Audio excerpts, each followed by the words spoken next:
writers, welcome to week 15. There is very little going on this week other than a good chunk of reading from A Tale for the Time Being. If you look at our homepage, you'll see there's just one discussion, and it's really just an opportunity for us to ponder part 2, what we've read from A Tale for the Time Being. It's pages 109 through 257. I also have the links for the journal log for the novel and the quiz on the novel. The quiz for this novel is different. You're not looking at a bunch of different concepts like you did for the last 3 quizzes, applying the concepts of short story, poetry, and drama. You won't be doing that for this quiz. This quiz is, I believe it's 3 questions, and they're longer answers. But it's really just you reflecting on the characters, reflecting on what you're taking away from the novel. It's a different quiz in nature than the other ones you've had. But I just want to remind you those are there. As far as what's happening this week, again, we're just looking at part 2.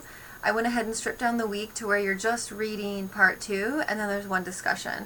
So rather than have you do a bunch of work, you're really just kind of, your goal for this week is just enjoying the novel. When you're done with part 2, that chunk here, which again is 109 to 257, it says in the novel part 2, then you're going to look at direct characterization and indirect characterization, and what that looks like in literature, film, and drama. So here's just a couple little notes for you guys. So characterization is the process by which the writer reveals the personality of a character.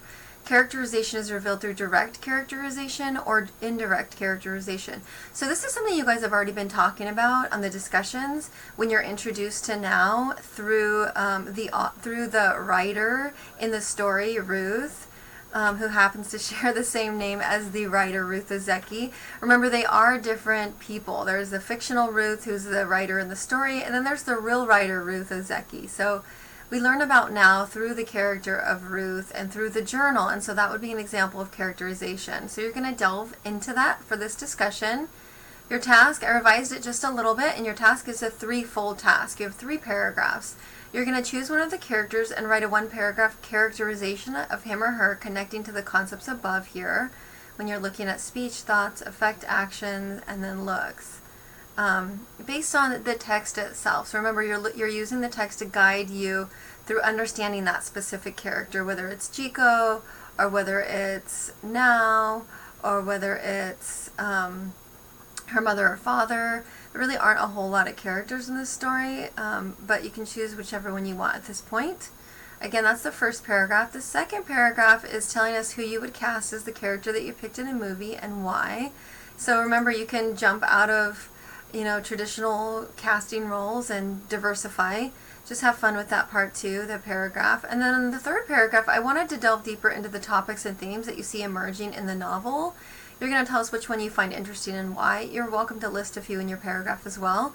I did notice you guys are already starting to talk about this when you talk about issues like bullying and suicide, some of the things that Ozeki's already looking at, the tsunami, Fukushima, debris in the ocean. Remember, we're looking a little bit more closely. We're putting on that magnifying glass with our critical thinking, and you're developing that. And again, don't forget to respond to a classmate in a paragraph. Some of you are losing points still on that. Remember, this is supposed to be a dialogue or a conversation, the discussion board. So it's important that you respond to someone else and just have a conversation with them in writing, engage in ideas, and have fun.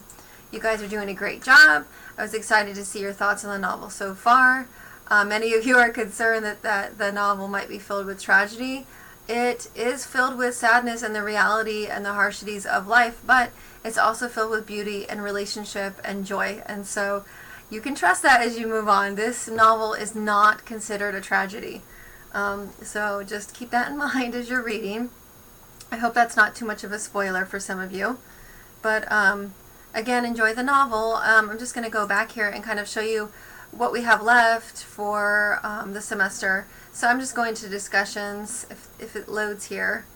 And the bottom here, I just wanted to show you here. This is all we have left. We're here this week. We have part 3 for next week, part 4 for the following week, and then we're wrapping up with the Tale for the Time Being. So again, there's not a whole lot of work left. If you have any questions, post them here to the discussion board. We can hash it out. Other than that, have a great week 15. Those of you that are behind on the novel, just carve out some time where you can sit quietly and read.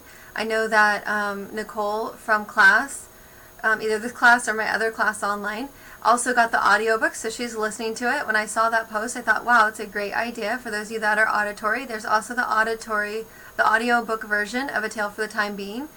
You can sit and listen, and you can read along. You can get multi-sensory learning experience. Have a great week.